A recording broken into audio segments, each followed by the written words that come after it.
Olá! Hoje a gente vai dar uma olhada numa perspectiva, assim, bem diferente sobre o Apocalipse, né?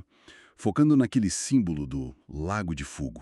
A nossa conversa vai partir de uns trechos de uma análise chamada Apocalipse, o Lago de Fogo como purificação. Uhum. É uma leitura bem instigante. Sim, e a ideia central que essa fonte traz é tipo uma inversão total do que a gente costuma pensar. E se o Lago de Fogo não for um castigo para os maus, para os corruptos, mas um processo de purificação, quase um teste final, sabe? Para quem tem uma integridade inabalável.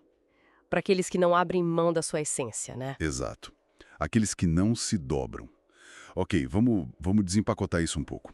Normalmente, a imagem que vem é Lago de Fogo igual destino final dos opressores, dos mentirosos, certo? Sim, a visão tradicional. Mas aí a fonte provoca.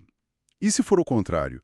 E se esse fogo for, na verdade, uma metáfora para verdade incandescente, uma clareza tão forte que não aceita máscara, não aceita fingimento? É isso. O texto até fala que, olha que ironia, muitas vezes os considerados maus, eles, eles dão um jeito de se safar, conseguem perdão fácil dentro dos sistemas, né? Pois é, o que é fascinante aqui é esse novo sentido para o fogo. Ele deixa de ser só punição divina e vira um símbolo da verdade pura, implacável. Uma verdade que revela tudo. Exato. E claro, essa exposição total, ela pode ser muito perturbadora, né? Ameaçadora mesmo para estruturas de poder, sociais, religiosas, o que for que se baseiam em controle, em medo, Em narrativas montadas. justamente. Aí, pessoas que são íntegras de verdade, que vivem pela consciência e não entram nesse jogo de poder, de submissão, elas acabam sendo vistas como um problema. Nossa, é forte isso. Ser uma ameaça só por ser verdadeiro. Paradoxal, né? Mas a simples resistência delas desafia o status quo. E a fonte sugere que essa integridade, essa recusa em se curvar a deuses inventados, a sistemas de controle, é o que leva essas pessoas, simbolicamente, a serem lançadas ao fogo. Não por maldade delas. Não, mas pela própria liberdade, pela autenticidade. Aqui a coisa fica interessante mesmo.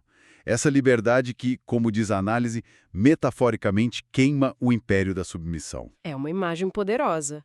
E essa ideia do fogo que purifica e não só destrói, especialmente os justos, os íntegros, ela tem eco na Bíblia sim. A fonte lembra de Zacarias 13:9, né, que fala claro sobre passar o povo pelo fogo para purificar como prata, refinar como ouro. Tirar as impurezas. Isso, mas sem destruir o que é valioso.